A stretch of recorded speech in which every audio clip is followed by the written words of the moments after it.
Buenos días. Hoy en este vídeo les quiero hablar de cómo con una política fiscal a la baja se sale de una época de recesión como vivimos para entrar en una época de crecimiento. Eso sí, se tardaría de 2 a 3 años aproximadamente. Bien, los impuestos son indispensables para costear el estado del bienestar, pero no pueden subirse sin límite. Una fiscalidad alta debilita nuestra estructura empresarial y nuestra capacidad de afrontar con éxito los ciclos. Por el contrario, una fiscalidad baja y bien diseñada permite atender el gasto público sin desincentivar gravemente la actividad. Los impuestos bajos, orientados al crecimiento, son suficientes para atender el estado de bienestar, pero sobre todo son cruciales para contener el estado burocrático. Los impuestos altos, por el contrario, debilitan nuestra estructura empresarial y nuestra capacidad de afrontar con éxito los ciclos económicos. La represión fiscal siempre genera menores ingresos fiscales de los estimados y efectos negativos tanto en el empleo como en el crecimiento. Una fiscalidad orientada al crecimiento consigue el efecto positivo en la creación de puestos de trabajo y unas mayores tasas de actividad económica. Por eso, España necesita urgentemente una bajada de impuestos.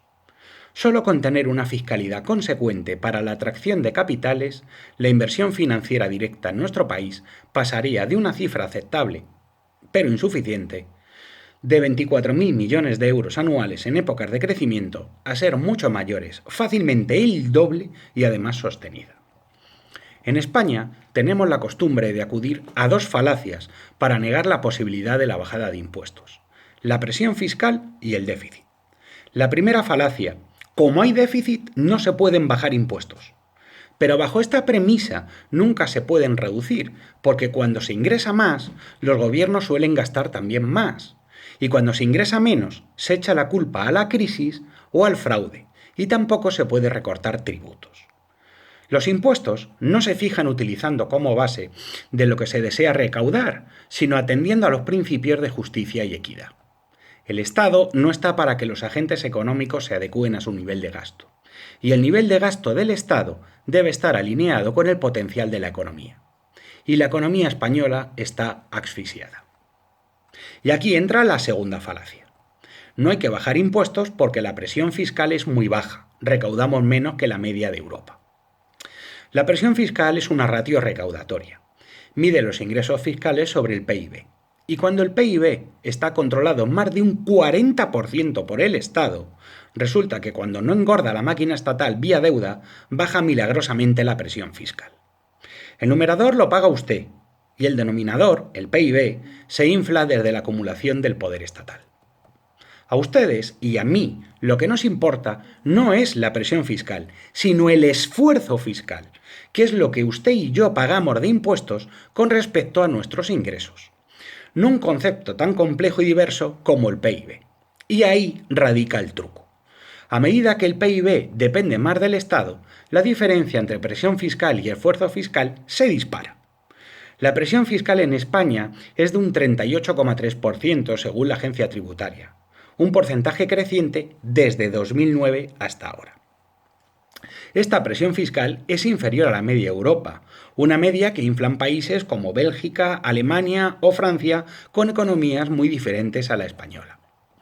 No se pueden comparar países por nivel de recaudación sin tener en cuenta las diferencias del tejido empresarial y los niveles de productividad de cada cual. España es un país de empresas muy pequeñas. Incluso las grandes compañías tienen un tamaño medio inferior a sus referentes globales, salvo algunas excepciones. Más del 90% de empresas son pymes.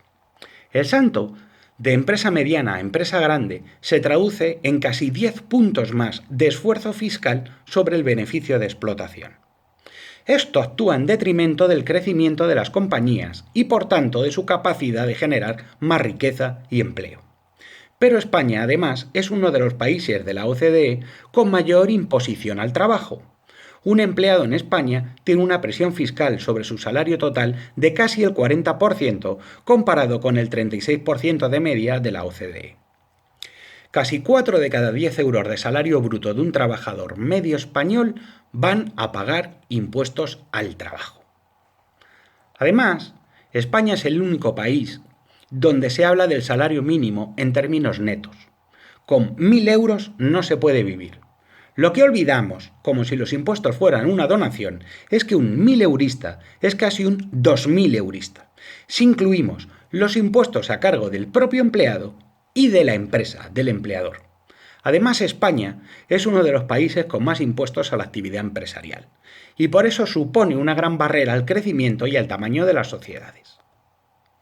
Cuando añadimos los tributos a la actividad económica, los inmuebles, los aranceles, impuestos autonómicos, locales, especiales, indirectos, verdes y un largo etcétera, resulta que la carga impositiva es brutal.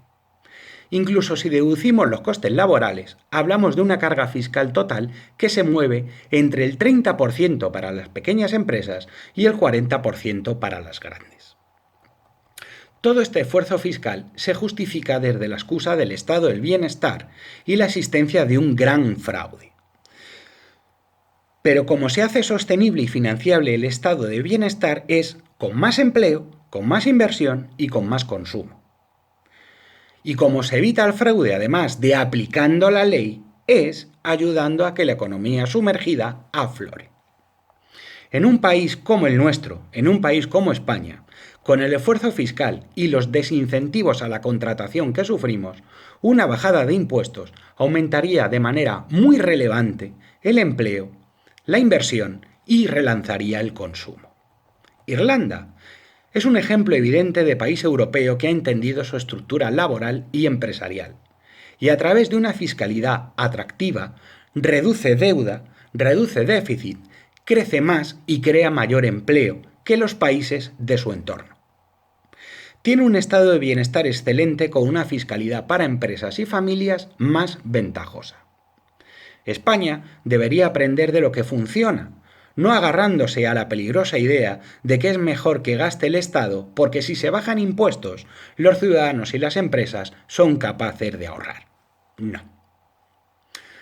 Por tanto, una bajada de impuestos fortalece a las familias, elimina los desincentivos a la contratación y además de atraer mucha más inversión, acaba con los escollos que impiden que las empresas crezcan y ganen tamaño.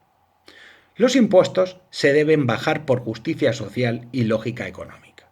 Además, una presión fiscal baja ataría las ansias gastadoras de las administraciones públicas.